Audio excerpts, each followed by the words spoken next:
If anyone is in need of a bit of pampering this Mother's Day, it's our fabulous mum of the year, Loran Slape.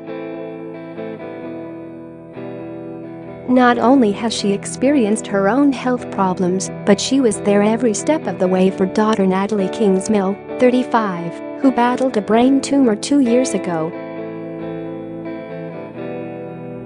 She also helped daughter Beth, 33, escape from a deeply unhappy relationship that gave her panic attacks and welcomed her and her children back into the family home. Loran recently lost her dad and organized his funeral from her hospital bed while she recovered from major surgery on her lung. It was Beth who nominated Loran, a retired nurse from Portsmouth, for our award. From when my mom gets up in the morning to when she goes to bed, she's doing everything for everyone else.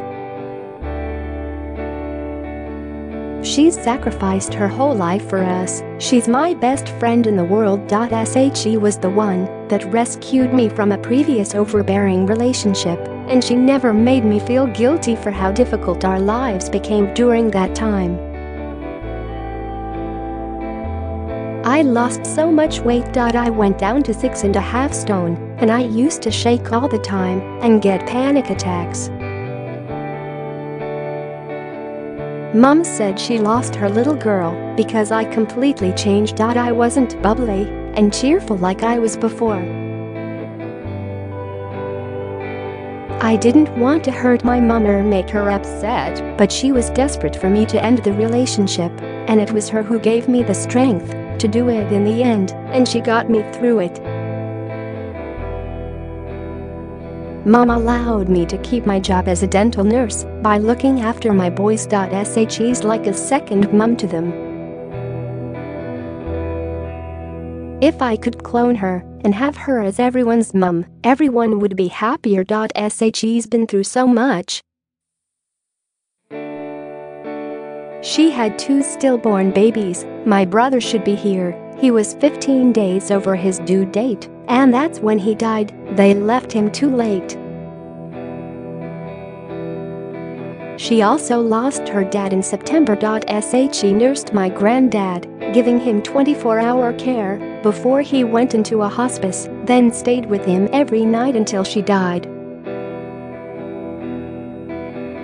Now she has my nan to care for, and she never moans, she just gets on with it. My dad's also really poorly. He's got neutropenia, which makes his immune system really weak, so she looks after him too. She just seems to have met obstacle after obstacle in life, and she's still this beautiful person that not everyone wants to be around. She's a one-off. She'll be so humbled by this prize. I was diagnosed with a brain tumor in August 2015. I'd been having persistent headaches and was really sick with them. I'd been back and forth to the GP, but they were passed off as stress and tension, as my husband Darren, 43, and I were moving house at the time. I remember the last time I went to the doctor, it was a Tuesday. I ended up having an emergency MRI scan the following morning. Then on the Friday I was in neurointensive care. My consultant said, had the GP, the time not taken me seriously and sent me for a scan, I had around 3 weeks left to live. It was really traumatic. Throughout that time, Mom was there. I don't know how, but she just drops everything and throws herself into these situations. While I recovered from my brain surgery, which is a very lengthy process, she moved into my house and didn't leave my side for months. Having her there was so reassuring. She provided the compassionate, emotional support I needed, which sometimes was more important than helping me wash my hair and practical things like that. I found out a month ago that the tumor has unexpectedly come back. Radiotherapy is absolutely on the cards this time. Knowing I've got all this again to come is horrible, but I know she'll be there for me.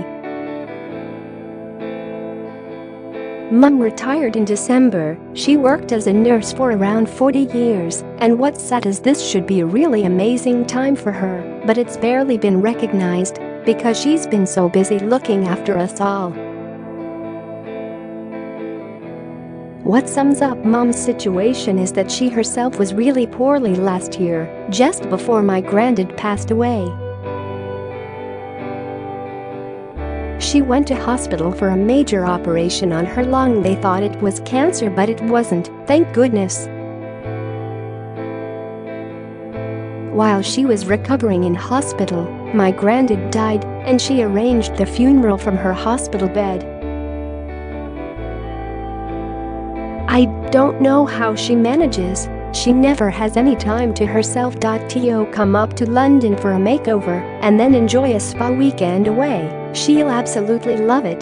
Loran said, I was so amazed to have one. I couldn't believe it.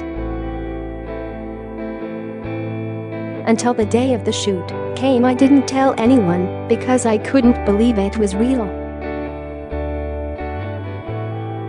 Thank you so much. It's my girls that keep me going. They do give me recognition all the time. I couldn't have looked after my dad without these girls. Natalie's been so brave to go through all that, and then she's got to go through it again. It's not fair. It's a lot when you're that young.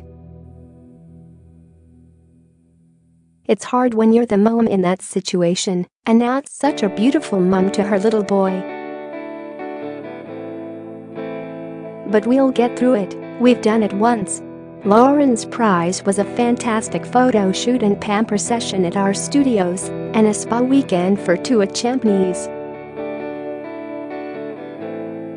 Throughout this week we've brought you our incredible runner-up stories. Maura Scott went without her own bedroom for 20 years for the sake of her kids and has dedicated her life to caring for her mother with dementia. Brave Stacey Mustill, 38, who woke up to find her husband dead at Christmas, has raised £26,000 and set up a charity in his memory. And mom of two, Kim Thursfield, who miscarried two babies and had to leave her job due to prenatal depression, has gone on to launch two successful theater schools. A huge thank you to everyone who entered the Fabulous Mum of the Year competition.